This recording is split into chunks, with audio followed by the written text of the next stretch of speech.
Live news, खबर तो पक्की है। आज का प्रेस कॉन्फ्रेंस इसलिए किया गया है कि हम लोग कैंसर के प्रति जागरूकता को ज़्यादा से ज़्यादा लोगों तक पहुंचा सकें।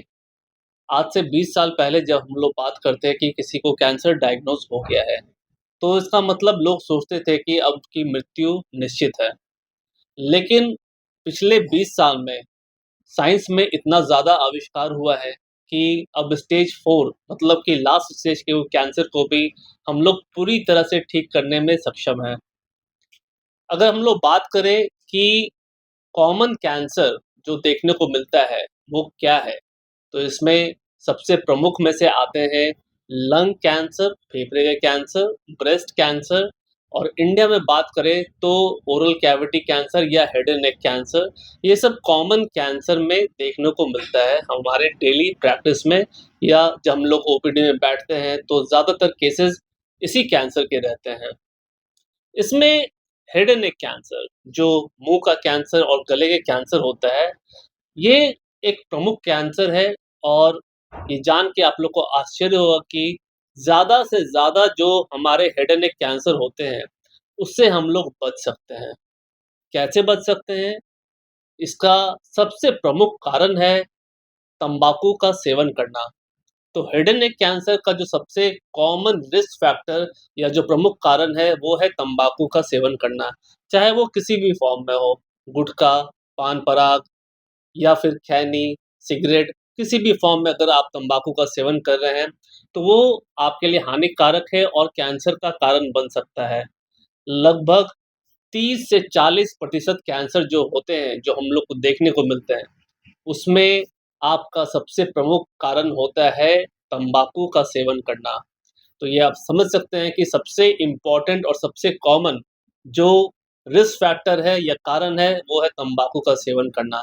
अगर हम लोग तंबाकू को अपने जीवन शैली से हटा देते हैं या फिर उसे अपने जीवन शैली में, लाइफ़स्टाइल में आने नहीं देते हैं, तो हम लोग लगभग 30 से 50% कैंसर से पूरी तरह से बच सकते हैं। हेड एंड नेक कैंसर एक प्रमुख कैंसर है भारत में, क्योंकि यहाँ पे खैनी, गुटखा खाने की प्रचलन बहुत ही ज़्यादा है। गाँव में हो चाहे शहर में, काफ़ी ज़्यादा देखने को मिलते हैं और युवा लोग जो है हमारे, वो भी इससे वंचित नहीं हैं। काफ़ी ज़्यादा अभी युवाओं में भी क्रेज़ चला जा रहा है कि खैनी खाना है, गुटखा खाना है, तंबाकू का सेवन करना है, सिगरेट पीना है, लेकिन ये हानिकारक है शरीर के लिए। और इसका सबसे ज़्यादा इफ़ेक्ट और सबसे प्रमुख जो डिज़ीज़ होता है, वो है कैंसर। और कैंसर एक जानलेवा बीमारी हो सकता है। लेकिन हम लोग बात करेंगे कि कैसे पहचानें कि आपको हेड एंड नेक कैंसर हो रहा है। तो गले में स्वेलिंग होना, गाँठ होना, मुँह में छाला जो जल्दी बढ़ नहीं रहा हो, या फिर मुँह में कोई घाव होना जिससे खून का रिसाव हो रहा है। तो ऐसे जो सिम्पटम्स होते हैं, वो कैंसर का संकेत हो सकते हैं। साथ ही साथ आवाज़ में चेंज होना, ये भी आपका कैंसर का अर्ली साइन एंड सिम्पटम्स हो सकता है। तो ये ज़रूरी है कि हम लोग गले के कैंसर और मुँह के कैंसर को अर्ली स्टेज में जानें और उसे प्रॉपर तरीके से डायग्नोज़ करें। अगर हम लोग डायग्नोसिस सही तरीके से कर लेते हैं और उसका उपचार सही तरीके से करते हैं, तो लगभग 90% से ज़्यादा कैंसर को हम लोग पूर्णतः ठीक कर सकते हैं। इसका उपचार 3 इम्पोर्टेंट माध्यम से होता है। पहला है सर्जरी, जिसमें हम लोग कहीं पे गाँठ होता है तो उसको शल्य चिकित्सा द्वारा हटा देते हैं। दूसरा है रेडिएशन, जिसमें कुछ हम लोग ऐसे रेज़ का उपयोग करते हैं जो कि कैंसर के कोशिकाओं को जाके नष्ट कर देता है।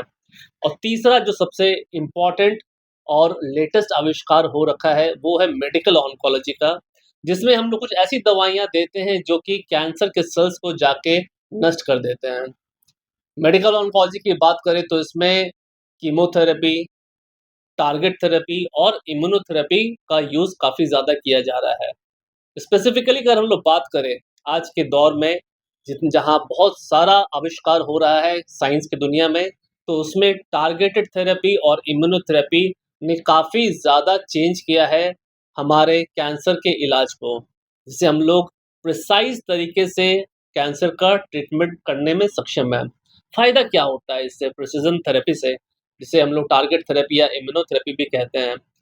इससे जो साइड इफ़ेक्ट होते हैं दवाइयों का वो काफ़ी कम हो जाता है और ये सटीक तौर पे कैंसर के सेल्स को जाके नष्ट करते हैं, जिससे आपकी बॉडी सही तरीके से काम करते रहती है और साइड इफ़ेक्ट होने का खतरा काफ़ी ज़्यादा कम हो जाता है।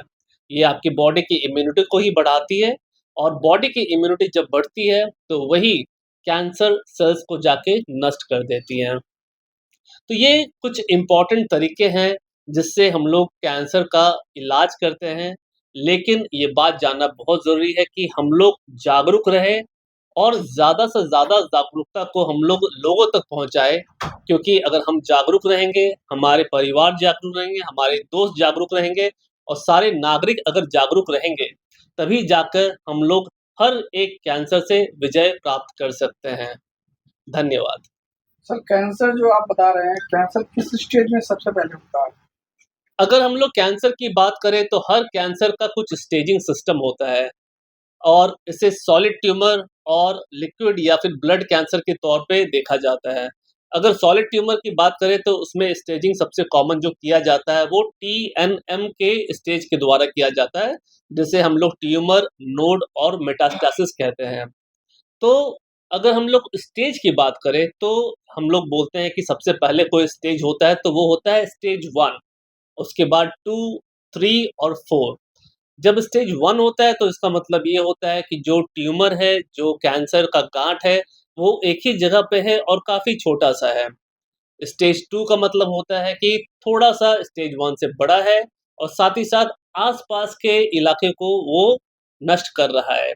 स्टेज 3 का मतलब होता है कि वो गाँठ जो आस-पास का एरिया है उसको तो इन्वॉल्व कर ही रहा है, साथ ही साथ जो लिम्फैटिक ड्रेनेज होता है उसके थ्रू आस-पास के लिम्फ नोड्स में भी चला गया है, मतलब कि गाँठ और भी ज़्यादा जो मेन गाँठ है उसके आस-पास भी फैल चुका है।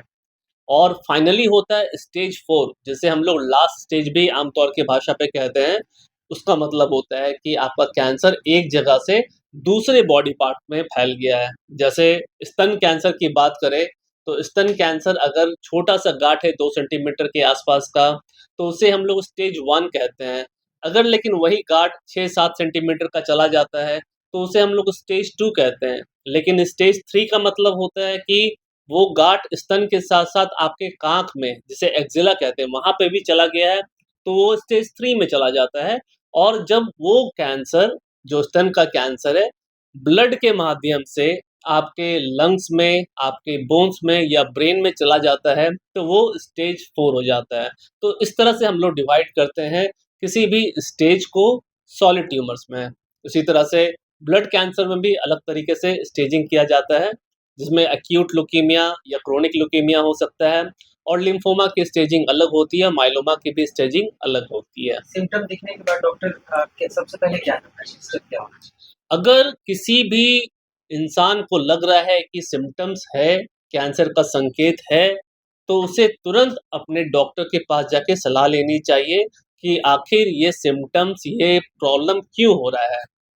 और साथ ही साथ मैं बताना चाहता हूँ कि मैक्सिमम लोगों को, सभी लोगों को ये पता होना चाहिए कि शुरुआती लक्षण क्या हो सकते हैं। किसी भी कैंसर के शुरुआती लक्षण की बात करें तो उसमें 2 प्रकार के सिम्पटम्स होते हैं। एक होता है कॉन्स्टिट्यूशनल सिम्पटम्स, इसका मतलब कि ज़्यादा से ज़्यादा कैंसर में उसी तरह का सिम्पटम्स देखने को मिलेगा, जिसमें वज़न घटना, बुखार आना, भूख नहीं लगना, फैटीग मतलब कि कमज़ोरी लगना, तो इस तरह के सिम्पटम्स देखने को ज़्यादा मिलते हैं, जिसे हम लोग कॉन्स्टिट्यूशनल सिम्पटम कहते हैं और ज़्यादातर कैंसर में देखने को मिल सकता है। और ये कैंसर से जो रसायन रिलीज़ होते हैं बॉडी के अंदर, जिसे साइटोकाइन्स कहते हैं, इंटरल्यूकिन्स कहते हैं, उसके कारण होता है। दूसरा होता है साइट स्पेसिफिक कैंसर, जैसे फेफड़े के अंदर अगर कैंसर हो गया, तो उसे खाँसी, खाँसी में खून आना, ये सब तरह के सिम्पटम्स देखने को मिलेंगे। तो अगर किसी भी इंसान को लग रहा है कि उसे कैंसर का संकेत है, तो उसे अपने डॉक्टर के पास जाके तुरंत परामर्श करना चाहिए।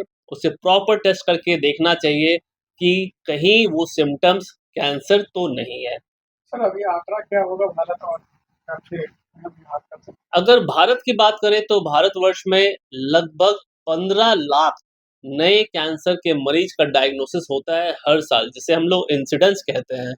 और हम लोग बात करें अगर डेथ की, तो लगभग 9 लाख के आसपास डेथ होता है कैंसर से। तो ये आंकड़ा बहुत चौंकाने वाला है क्योंकि 50% से ज़्यादा पेशेंट्स जिसको जिसको कैंसर है, उनकी डेथ हो जा रही है। तो इसका मतलब ये है कि ज़्यादातर कैंसर जो हमारे पास में आ रहे हैं, 50% से ज़्यादा कैंसर जो आ रहे हैं, वो एडवांस स्टेज में मतलब स्टेज 3 या स्टेज 4 में आ रहे हैं। इसलिए जागरूकता की कमी है और ये मैं आप सभी को बोलना चाहता हूँ कि आपके माध्यम से ज़्यादा लोग तक इस जागरूकता को फैलाया जाए कि कैंसर एक लाइलाज बीमारी नहीं है और सही समय पे सही तरीके से अगर कैंसर का इलाज किया जाए, तो हम लोग पूर्णतः कैंसर को ठीक कर सकते हैं। अच्छा, ये महिला और पुरुष की अपेक्षा में महिला में कितना कैंसर और क्या कारण होता है? अगर महिला और पुरुष में बात किया जाए तो ज़्यादातर कैंसर सब सेम ही होता है, लेकिन जो ग्रंथियाँ होती हैं महिलाओं में जैसे सर्विक्स हो गया, यूट्रस हो गया, ब्रेस्ट हो गया, तो ये सब कैंसर अमूमन तौर पे ज़्यादा देखने को मिलेगा क्योंकि यूट्रस महिलाओं में होता है। और हम लोग बात करें पुरुषों में, तो पुरुषों में आपका प्रोस्टेट कैंसर एक है जो कि ज़्यादा देखने को मिलता है, उसके अलावा टेस्टिकुलर कैंसर भी देखने को मिलता है। तो इस तरह से डिवाइड किया जाता है। इसके अलावा क्योंकि मेल्स में मेल्स में तंबाकू का सेवन ज़्यादा कॉमन है, तो इसलिए उसमें लंग कैंसर, ओरल कैंसर ये सब थोड़ा ज़्यादा देखने को मिलता है। लाइव न्यूज, खबर तो पक्की है।